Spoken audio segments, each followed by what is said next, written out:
रमजान के पवित्र महीने में समाज में बंटवारा करने वाला एक और अजीब सा फरमान सामने आया।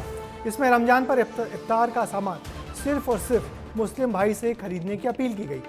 देखते देखते ये मैसेज बड़ा वायरल हुआ और इसके पोस्टर तक लगा दिए गए। जब राजनेताओं और हिंदू सामाजिक संगठनों ने इसका विरोध किया तो समझ आया कि ये बयान जारी किसने किया, किसी को नहीं मालूम, मगर विरोध और पक्ष में सभी खड़े हो गए। क्या है ये भड़काऊ मामला, इस रिपोर्ट में देखिए।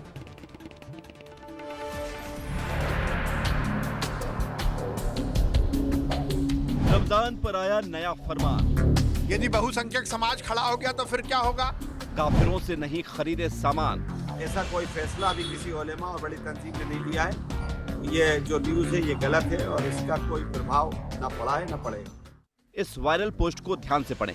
लिखा है, हिंद के सभी मुस्लिम भाई बहन को रमजान मुबारक। गुजारिश है, इफ्तार का सामान सिर्फ और सिर्फ मुस्लिम भाई से ही खरीदें। हिंदुओं की दुकान और ठेले से सामान नहीं खरीदें। ऐसे एक नहीं कई मैसेज सोशल मीडिया पर वायरल हो रहे हैं। राजधानी भोपाल भारत का वो शहर जहां एशिया की सबसे बड़ी मस्जिद ताजुल मस्जिद मौजूद है। यहां कई ऐसे मौके आए जब हिंदू मुस्लिम एकता की मिसाल देखने को मिली, लेकिन इबादत के पाक महीने में इस नए फरमान ने अब नई बहस को छेड़ दिया है। रमजान के पाक महीने की बधाई देने के साथ कुछ युवक सोशल मीडिया पर इस तरीके के पोस्ट डाल रहे हैं। तनवीर ने सोशल मीडिया एक्स पर लिखा, हिंद के सभी मुस्लिम भाई बहन को रमजान मुबारक। बस आप सभी करोड़ों मुस्लिम भाई बहन से इतनी ही गुजारिश करनी है कि इफ्तार का सामान सिर्फ और सिर्फ अपने मुस्लिम भाई से खरीदे। यानी कि एक तरफ बधाई दी जा रही है, दूसरी तरफ ये कहा जा रहा है कि हिंदू की दुकान से कोई सामान न खरीदे। सोशल मीडिया पर यह मैसेज वायरल हुआ और ऐसे में सियासतदानों के इस वायरल मैसेज पर प्रतिक्रियाएं भी सामने आने लगी। यदि बहुसंख्यक समाज खड़ा हो गया तो फिर क्या होगा? मुझे लगता है कि इस तरह से अराजकता की बात, विघटन की बात करके वो अल्पसंख्यक समाज का ही नुकसान करते आए हैं। आगे बढ़कर कोई विरोध प्रदर्शन करने की बातें ना करे, ज़्यादा अच्छा होगा। समाज में विघटन पैदा करके किसी को कोई फ़ायदा नहीं होगा। अभी कोई फैसला किसी तंजीम ने मुस्लिम इस तरह का नहीं लिया है, ना उलेमा इकराम का कोई फैसला है। किसी इंडिविजुअल का हो सकता है और ये काम तो लोगों को नफरत फैलाने वाले लोगों का है। हम लोगों का तो इंसानियत, अमन, मोहब्बत वाला है। एक तरफ कांग्रेस विधायक आरिफ मसूद ने इसे व्यक्तिगत राय मानते हुए इससे किनारा किया, तो वह एक मुस्लिम स्कॉलर ने इस नए शगुफे के पीछे की कहानी भी बताई।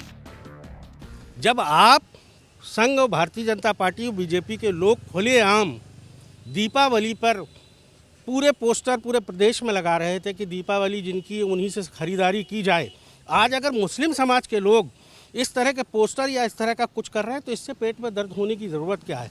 भाई आपने शुरुआत की है, आपने हमको सिखाया है, हम वही कर रहे हैं जो आपने हमको सिखाया है। ये पहली बार नहीं है जब भोपाल शहर में धर्म से जुड़ा पोस्टर वायरल हुआ हो। रमजान से पहले भी फरवरी के महीने में एक ऐसा ही विवादित पोस्टर का विरोध हुआ था। तहजीब के शहर भोपाल में ऐसा फरमान किसी को भी रास नहीं आ रहा है। पुराने भोपाल में लोग इसे माहौल बिगाड़ने की साजिश बता रहे हैं। ये सब बेकार की बातें हैं और ये कुछ टाइम से होने लगा है ऐसा, लेकिन हमारे देश में ऐसा नहीं हो पाएगा कभी। ऐसा एक दूसरे से चलता ही है हमारा कारोबार। जिसका अच्छा सामान वो खरीदेंगे और ये रमजान का महीना हम तो सबको बराबर लेके चलते हैं। इंसान सब इंसानियत होनी चाहिए। ये सब है ना उड़ाना है, अफवाहें। देखिए जब अपन सौदा लेने जाते हैं तो अपन को इतने सारे ठेले वाले खड़े हैं, किसी का धर्म पता है नहीं पता, अपन तो बेझिझकों के सामान खरीदते हैं। तो ये फालतू बातें, सब आपस में भाई भाई हैं और एक साथ मिलकर रहेंगे। एक फरमान के बाद सवाल बस इतना है कि क्या किसी दुकानदार से सामान खरीदने से पहले कोई किसी का धर्म पूछेगा? ये जनता बेहतर समझती है। ब्यूरो रिपोर्ट, विस्तार न्यूज। दरअसल इस पूरे मामले में दिलचस्प यही है कि भड़काने वाला बयान किस नेता ने जारी किया, क्यों किया, कहां से आया, कैसे फैला, किसी को नहीं मालूम। बस ऐसे बयानों पर विवाद करने को उतावले लोग आपस में तलवारें लहराने लगे। पत्रकारिता का एक सिद्धांत है कि अगर कोई कहे कि बाहर बारिश हो रही है तो आप खिड़की खोलकर जरूर देखें, मगर यहाँ यही नहीं हुआ। बयान आया और लोग बवाल करने लगे, जो अच्छा नहीं है।